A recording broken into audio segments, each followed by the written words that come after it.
अस्सलाम वालेकुम नाज़रीन, मैं हूँ वक़ास अज़ीम और इस वक्त हम इस्लामाबाद में मौजूद हैं, जहाँ पर अब से थोड़ी देर पहले पाकिस्तान तहरीक इंसाफ के मरकज़ी रहनुमा और तर्जमान रऊफ़ हसन पर नामालूम हमलावरों ने यहाँ पर हमला किया है और उनके ऊपर अच्छी खासी उनको ज़ख्मी कर दिया गया है।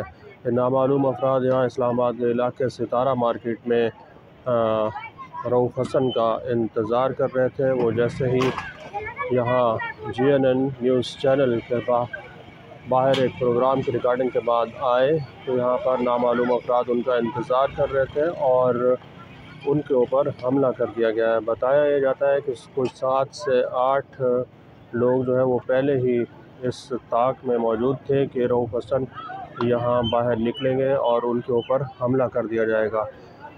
जो ऐनी शाहिदीन यहाँ पर मौजूद थे उनका ये कहना है कि रऊफ़ हसन जैसे ही GNN TV चैनल में एक प्रोग्राम की रिकॉर्डिंग के बाद यहाँ बाहर आए हैं तो ये जो नामालूम अफराद बताए जाते हैं ये इन्होंने ख्वाजा सराओं का रूप धारा हुआ था और इनके हाथ में तेज़धार आले थे, कुछ के हाथ में चाकू थे और कुछ के हाथ में ब्लेड्स थे। उन्होंने रऊफ़ हसन को यहाँ इस TV चैनल के बाहर GNN TV चैनल के बाहर पकड़ा है और उनके ऊपर तेज़धार आले से हमला किया है, जिसकी वजह से उनका जो जबड़ा है रऊफ़ हसन का वो बहुत ज़्यादा ज़ख्मी हुआ है। यहाँ तक कि इतनी गहरी उनको चोटें आई हैं कि जबड़े से उनके जो दांत हैं वो भी दिखाई दे रहे हैं। रऊफ़ हसन यहाँ से अब जा चुके हैं और पुलिस की जो टीम है वो यहाँ पर आ चुकी है और जाए वक़ुआ का जायज़ा ले रही है और यहाँ से शवाहिद इकट्ठे किए जा रहे हैं। बहुत ही अफसोसनाक सी सूरत हाल यहाँ इस्लामाबाद में बनी है और इस्लामाबाद का मरकज़ी इलाका है ये सितारा मार्केट का।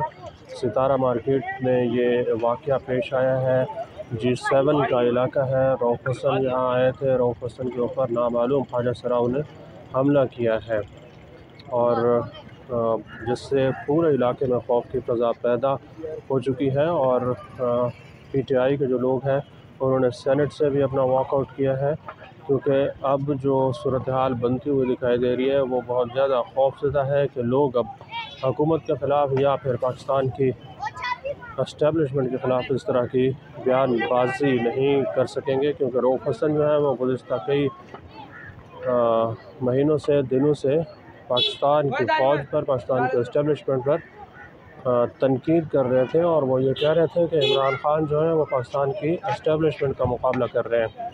यहाँ जाए वक़ुआ से आपको मज़ीद भी तफ़सीलात देते हैं। G7 का इलाका है सितारा मार्केट, इस्लामाबाद का मरकज़ी इलाका, और पुलिस के लोग यहाँ पर आए हुए हैं और जायज़ा ले रहे हैं कि रऊफ़ हसन के ऊपर किस तरह हमला हुआ है। ये वो जगह है और यहाँ पर रऊफ़ हसन का आपको खून भी गिरा हुआ दिखाई देगा।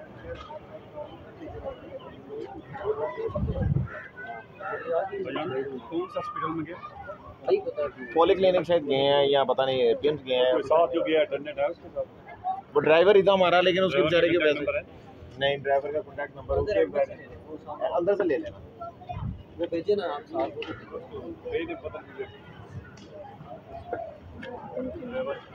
एजाज साहब सीनियर सहाफ़ी हैं हमारे साथ मौजूद हैं। एजाज साहब, ये क्या हुआ है सर? ये अचानक हुआ 5:40 पर। मैं वो सामने एक दोस्त के पास बैठा हुआ था कि अचानक खबर आई तो मैं दौड़ता हुआ आया हूँ। तो पता ये चला कि रऊफ़ हसन प्रोग्राम जो है वो रिकॉर्ड कराने के बाद नीचे उतरे, गाड़ी में बैठ ही रहे थे कि अचानक यहाँ खड़ी एक गाड़ी से 4 लोग उतरे हैं और ये बताया गया है कि वो हिजड़े थे और उनमें से एक ने आकर अचानक हमला किया, ब्लेड से हमला किया, फिर वो ब्लेड यहीं छोड़कर फेंक कर फरार हो गए। यहाँ उनके गाल पर कुछ कट आया है और अब उनको PF हॉस्पिटल तो शिफ्ट कर दिया है, लेकिन वो घबराए हुए बहुत थे। जाहिर सी बात है, अचानक हमला हो तो आदमी घबरा ही जाता है। और वो लगता ही है कि जब रऊफ़ हसन आ रहे थे G8 से यहाँ, तो वो उनका पीछा करते हुए लगता है कि वो आए हैं और फिर यहाँ उन्होंने जैसे मौका मिला उन्होंने फ़ौरन उनको निशाना बनाया। तो रऊफ़ हसन जो है, आए थोड़ा सा बातचीत करते हैं। रऊफ़ हसन काफ़ी अरसे से एस्टेब्लिशमेंट पर तनकीद कर रहे थे, इमरान ख़ान को सपोर्ट कर रहे थे, काफ़ी दबाव था उन पर। ये क्या मैसेज देना चाहते हैं? देखिए, मेरा नहीं ख्याल कि कोई ऐसी बात है, इसलिए कि अगर एस्टेब्लिशमेंट हमला कराएगी तो हिजड़ों से तो नहीं कराएगी, नंबर 1। कोई और गलत फहमी हो सकती है, ये तो तहकीकात के बाद ही पता चलेगा कि क्या हुआ है, हमला कैसे हुआ है, क्योंकि वो हमारे एक ड्राइवर ने गाड़ी का नंबर नोट किया है, वो पुलिस को दे दिया गया है नंबर, गाड़ी का जो नंबर था।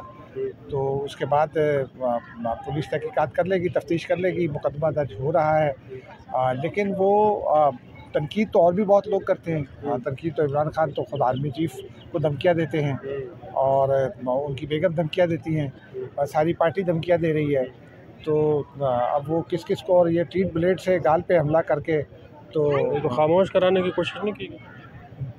हो सकता है कोई किसी और जानिब से कोई कोशिश हो, लेकिन मैं इस बात को नहीं मानता कि आपके अदारे जो हैं वो इतने गए गुजरे हैं कि अगर वो अटैक कराना चाहेंगे तो किसी हिजड़े से कराएंगे और गाल पे ज़रा सा कट लगेगा और वो भाग जाएंगे। पीटीआई के लोग तो यही कहेंगे कि एस्टेब्लिशमेंट ने हमला कराया। देखो, वो तो पीटीआई वर्सेस एस्टेब्लिशमेंट एक सूरत हाल पैदा हो चुकी है ना, और उनको यही सूट करता है पॉलिटिकली प्रोपेगेट करना। लेकिन कोई और मामला भी तो हो सकता है। आज हम सब जो है वो अपनी अपनी पोजीशन में जब भी बाहर निकलते हैं तो हमारे किसी न किसी के साथ दोस्ती होती है, कुछ ना कुछ हमारे मुखालिफ होते हैं, ठीक है ना, कुछ लोग हमसे मुतासर होते हैं, कुछ लोग हमारे मुतासरा होते हैं। तो अब सूरत हाल पाकिस्तान में अब इस तरह बन चुकी है, जो आज़ादी इजहार राय है उसके ऊपर काफ़ी पाबंदियाँ लगाई जा रही हैं। पंजाब में जो ये पंजाब डिफेमेशन बिल आया है इसके ऊपर भी तनकीद हो रही है। पाकिस्तान में ट्विटर भी बैन है। आज़ादी इजहार राय की क्या सूरत हाल है? यहाँ सहाफ़ी आज़ादी से काम कर सकते हैं या इदारों के ऊपर तनकीद हो सकती है? देखिए, वो नून लीग का जो रिकॉर्ड है ना आज़ादी सहाफ़त के हवाले से, नून लीग का जो आज़ादी सहाफ़त के हवाले से रिकॉर्ड है वो बड़ा दरख्शंदा है, बहुत शानदार माजी है उनका, बड़ा रोशन माजी है। मसलन वो एक ज़माने में पीर पगारा साहब ये फरमाते थे कि नवाज शरीफ साहब के 2 उसूल हैं कि मुक लो नहीं तो कस लो, और ये कई और जर्नलिस्ट भी कहते थे। और दूसरा था कि जी नवाज शरीफ साहब आप मुश्किल में हो तो आपके पाँव पकड़ लेंगे, मुश्किल से निकल आएंगे तो आपका गला पकड़ लेंगे। ये और हमने बारहा अमूमन ये देखा है इसी किस्म की सूरत हाल कि जब नवाज शरीफ साहब ख़ुद जलावतनी में थे तो और अपोजिशन में थी उनकी पार्टी, इमरान खान उनका एहतसाब करने के लिए उनको मुसलसल जेलों में डाल देते थे। उस वक्त उनको आज़ादी सहाफ़त बहुत याद आती थी। अब वो अब तो मरियम नवाज वज़ीर आला पंजाब, और पंजाब में ये वो मरियम नवाज जो लाहौर हाई कोर्ट के बाहर खड़े होकर कहती थी कि सहाफ़ियों को आज़ादी से बात करने का मौका दो, वो अब जो है वो वज़ीर आला पंजाब में है और वो तौहीन अदालत का वो हद तक इज़्ज़त का बिल ले आए हैं। और यहाँ मरकज़ में एक और बिल लाने की कोशिश की जा रही है सोशल मीडिया पर मज़ीद पाबंदियों के हवाले से, सहाफ़त पर मज़ीद पाबंदियों के हवाले से। और बदकिस्मती है कि वो पीटीआई जो उस वक्त सहाफ़ियों को कहती थी कि ये फ़लाँ के एजेंट हैं, फ़लाँ के एजेंट हैं, वो उस ज़माने में भी हमले हुए उन पर, गिरफ़्तारियों की भी कोशिशें हुई, बहुत सारे लोग गिरफ़्तार भी हुए, बहुत सारे लोगों को निशान इबरत बनाने की भी कोशिश की गई। अब उनके कायद जेल में है तो वो बैठ के आज़ादी सहाफ़त की बात करते हैं। तो हमारे यहाँ ये बदकिस्मती है कि ख़ास तौर पर पंजाब से जो ताल्लुक़ रखने वाली बड़ी सियासी शख्सियात या जमातें हैं वो आज़ादी सहाफ़त की बात तो बहुत करती हैं, लेकिन जब वो आज़ादी सहाफ़त देने का मामला आता है तो फिर वो उनकी शिकायतें भी करती हैं, वो उनके ख़िलाफ़ कानून साजी भी करती हैं। यानी कि अब जो कानून साजी हो रही है उसमें सोशल मीडिया को सामने लाया जा रहा है। सोशल मीडिया के ऊपर अगर किसी भी प्लेटफॉर्म पर, ट्विटर पर, फेसबुक पर, टिकटॉक पर, यूट्यूब पर, अगर सहाफ़ी जो हैं, सहाफ़ी को उन्होंने वैसे तारीफ़ भी तब्दील की है, अगर वो हुकूमत पर तनकीद करेंगे और हुकूमत को तनकीद पसंद नहीं आई तो फिर हतक इज़्ज़त हो जाएगी और उसको भुगतना पड़ेगा। देखिए, मैं इस मामले में भी थोड़ा सा ज़रा मुख्तलिफ राय रखता हूँ। हमारे बहुत सारे सहाफ़ी जो हैं जो जब अखबारात में या टीवी चैनल में थे तो वो बड़े उम्दा सहाफ़ी थे और हमको बहुत अखलाकियात का दर्स दिया करते थे, लेकिन जब वो सोशल मीडिया पर आए हैं तो वो मादर पिदर आज़ाद तस्वुर करते हैं अपने आप को। सहाफ़ी चाहे सोशल मीडिया पर हो चाहे मीडिया रेगुलर मीडिया पर हो, उसका काम ये है कि वो ख़बर दे तो ऑथेंटिसिटी के साथ दे, उसके पास सबूत होना चाहिए। सच्ची खबर देनी चाहिए, झूठी खबर नहीं देनी चाहिए। लेकिन अगर हुकूमत पर झूठी खबर का नहीं है, सवाल ये है कि आपके पास एक सच्ची खबर है और आप वो उसके बाद गालियाँ बकते हैं, जैसे आजकल मैं सोशल मीडिया पर तनकीद होती है। मैं देखता हूँ बहुत सारे लोगों को आजकल वो बहुत ज़बरदस्त सहाफ़ी हैं, बहुत अदारों में काम भी करते हैं, लेकिन वो कहते हैं लानत है फ़लाँ पर, लानत है फ़लाँ पर। ये सहाफ़त नहीं है। जब आप सोशल मीडिया पर आते हैं तो आपको अपने आप को कंट्रोल में रखना चाहिए। आप ये नहीं कर सकते कि सोशल मीडिया पर बैठकर आप लोगों को माँ बहनों की गालियाँ बकना शुरू कर दें या कोई और बकना शुरू कर दें। सोशल मीडिया को रेगुलेट करने की ज़रूरत है। दुनिया भर में रेगुलेट हो रहा है, दुनिया भर में इस पर सोच विचार भी हो रही है। और जो आपका इतना जालिमाना अगर कवानीन होंगे तो फिर कैसे सोशल मीडिया रेगुलेट? देखिए ना, पाकिस्तान की बदकिस्मती है कि यहाँ इस्लामाबाद की सड़कों पर इशारे मौजूद हैं। यहाँ इसलिए इशारा फॉलो होता है कि सामने पुलिस वाला खड़ा है, वो आपका 700 रुपये का चालान कर देगा। अगर पुलिस वाला खड़ा है, उसके हाथ में डंडा है, तो आप कानून को मानेंगे। ये प्रॉब्लम है हमारी जो सिविल सोसाइटी है, हमारी माशरती अखलाकियात ये हैं कि हम सोशल मीडिया पर बैठ कर चाहते हैं हर किसी को गालियाँ दे दें, मरियम नवाज़ को जो मर्ज़ी कह दें, बुशा बीबी को जो मर्ज़ी कह दें, बेनज़ीर भुट्टो के बारे में क्या नहीं कहा गया, और जो ख़वातीन उनके बारे में क्या नहीं कहा गया, आसिफ ज़रदारी उनकी बेटियों के बारे में शर्मनाक वीडियोस लोगों ने डाली हैं। तो ये आपको सोशल मीडिया पर आने से ये हक़ नहीं मिल जाता कि आप लोगों के साथ इस तरह से बेहूदगी का मुज़ाहरा करें। आपको आपकी कौमी अखलाकियात ये ज़ाहिर करती है। जो सिविल सोसाइटी इस वक्त वो एहतजाज कर रही है, वो कह रही है कि ये जो कानून पंजाब हुकूमत ने बनाया है ये मुशावरत से नहीं बनाया और इंतहाई ज़ालिमाना है। ये बात दुरुस्त है। अभी देखिए ना, आप मेरे बारे में कानून साजी कर रहे हैं कि जी आप एक ऐसा कानून नहीं बना रहे हो जो पूरे माशरे के लिए है। आप एक ऐसा कानून बना रहे हैं जिसमें चंद हज़ार, चंद 100 या चंद लाख लोग मुतासिर होंगे, स्पेसिफाइड सेक्शन के लोग। आप उनके बारे में कानून साजी कर रहे हैं, लेकिन आप उनको स्टेक होल्डर बनाकर उनके साथ मुशावरत नहीं करें। आप बैठे सहाफ़ती क़यादत के साथ, वो आपको बता सकेंगे। पिछले दिनों इरफान सिद्दीकी ने इलेक्शन से पहले ज़ाब्ता अखलाक के हवाले से एक मुशावरत की थी। मैंने ज़ाती तौर पर उनको यही मशवरा दिया था कि आप अपना कंडक्ट ऐसा रखें कि किसी को ज़रूरत ही न पड़े कि वो। एक और बिल भी आ रहा है और वो बिल पेश भी हो गया कौमी असम्बली में।